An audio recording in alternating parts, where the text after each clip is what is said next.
आज की वीडियो के अंदर हम बात करने वाले हैं टाटा स्मॉल कैप फंड की। तो देखिए भाई, टाटा स्मॉल कैप फंड की अगर मैं बात करूं तो देखिए इसका जो प्रदर्शन है पिछले समय से कुछ ठीक ठाक नहीं चल रहा है।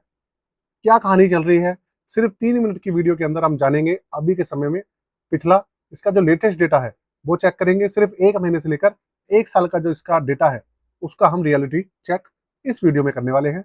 तो इसलिए एंड तक बने रहिएगा, साथ में चैनल को सब्सक्राइब करके वीडियो को लाइक करके जाइएगा। दोस्तों शुरू करते हैं। कंप्यूटर स्क्रीन आपके सामने चालू हो चुकी है। अगर मैं बात करूं टाटा स्मॉल कैप फंड की तो देखिए उसका नाम आपके सामने है ही, Tata small cap fund direct plan का डेटा है। रेटिंग इसकी 2 स्टार पे बनी हुई है और एनएवी चल रहा है इसका 44 रुपये 19 पैसे। रिटर्न्स की बात करूंगा सीधी में, तो आप ये देखिए रिटर्न सबसे पहले इसके देख लीजिए। 1 साल में ये फंड करीबन 2.5% से ज्यादा नेगेटिव है। और मैं आपको बता दूं कि जितने भी स्मॉल कैप फंड्स हैं उसमें शायद ये इकलौता ऐसा फंड है जो कि नेगेटिव अभी भी है। इक्का दुक्का कोई फंड मुझे तो अभी तक नजर आया नहीं है। ज्यादातर जितने भी फंड है वो पॉजिटिव ही है, भले ही 1-1.5% वो पॉजिटिव हो, लेकिन ये इकलौता फंड है जो कि अभी नेगेटिव चल रहा है। बेंचमार्क 5.85% पॉजिटिव है। 6 महीने में 9.94% का एवरेज है, बेंचमार्क से पिछड़ा हुआ है। 3 महीने में 10.5% का एवरेज है, बेंचमार्क 6.76 है। और 1 महीने में करीबन 0.25% का एवरेज है और बेंचमार्क 0.85 है। तो देखिए 1 महीने में 3 महीने में तो ठीक ठाक दिख रहा है, प्रदर्शन थोड़ा सा संतोषजनक है। लेकिन अगर मैं ओवरऑल बात करूं ना तो देखिए कुछ बहुत ज्यादा ठीक ठाक नहीं चल रहा है। जब तक ये फंड लगातार 6 महीने तक अच्छे से प्रदर्शन नहीं करेगा, जैसे कि क्वांट स्मॉल कैप फंड कर रहा है, तब तक इस बात के ऊपर विश्वास करना कि दोबारा से फंड ट्रैक पर आ गया है, वो समझ लीजिए वो मूर्खता होगी। इस बात के ऊपर विश्वास करना बिल्कुल सरासर मतलब मूर्खता है।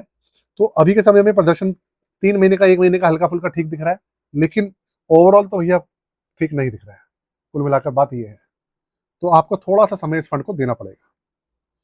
पोर्टफोलियो की बात करूंगा तो देखिए पोर्टफोलियो में 7% से ज्यादा, ये 7% मान लीजिए कैश इन्होंने अभी भी बचाया हुआ है। 92-93% इन्होंने इक्विटी के अंदर एलोकेशन दिखा रखी है। स्मॉल कैप 92%, मिड कैप 8% है, लार्ज कैप बिल्कुल भी नहीं है। और सबसे बड़ा जो सेक्टर है इसका वो है material 24%, industrial sector 23%, consumer 17.81, health care 6.11 और फाइनेंशियल है 5.5%। जहां दूसरे स्मॉल कैप फंड या दूसरे फंड जो होते हैं अच्छे, वो फाइनेंशियल सेक्टर को ज्यादा हिस्सेदारी देते हैं, इन्होंने सिर्फ 5% की हिस्सेदारी दे रखी है। तो इससे भी काफी ज्यादा फर्क पड़ा है इस फंड के ऊपर। जो स्टॉक्स का सिलेक्शन है वो उसके अंदर जान नहीं है, इसलिए भी इन्वेस्टर्स को परेशानी उठाना पड़ रहा है। अब देखिए बेस एक्सपेंस रेशियो की बात करूं तो इसका 0.40% चल रहा है अभी के समय में। जितना पहले था उतना ही अभी भी। 12,529 करोड़ का इसका 12,500 करोड़ से ज्यादा का इसका AUM है। और अभी के समय में किस तरीके लॉक इन पीरियड नहीं है और एग्जिट लोड है इसका आधा प्रतिशत 30 दिन तक। और 30 दिन के बाद किसी तरीके का इसके अंदर एग्जिट लोड वगैरह नहीं है और लॉक इन पीरियड तो है ही नहीं। तो देखिए नई जनता तो इसके साथ नहीं जुड़ेगी, लेकिन हाँ अभी के समय में जो पुरानी जनता है वो इसके साथ बनी रहे, यही बहुत बड़ा क्वेश्चन है। क्योंकि लोग लगातार कमेंट करते हैं कि भाई इस फंड का करे तो करे क्या। तो दोस्तों आपसे यही आग्रह है, थोड़ा सा समय दीजिए।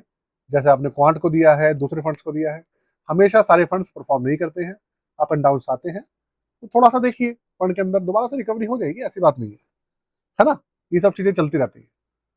तो ये सब चीजें भाई, बाकी अगर आप अपना पोर्टफोलियो बनवाना चाहें, आप अपना पोर्टफोलियो रिव्यू करना चाहें, रीबैलेंसिंग करना चाहें, तो भाई बहुत अच्छा समय चल रहा है। 999 रुपये इंडिया में सबसे कम चार्ज है, आप करवा सकते हैं। आपको पोर्टफोलियो बनवाना हो, रिव्यू कराना हो, स्टॉक्स म्यूचुअल फंड कोई सा भी हो, करवा सकते हैं। सारी सर्विसेज यहाँ पर मेंशन है, व्हाट्सअप नंबर यहाँ पर मेंशन है, व्हाट्सअप के माध्यम से आप हमसे जुड़ सकते हैं। बाकी आज के लिए दोस्तों इतने ही। जय हिंद।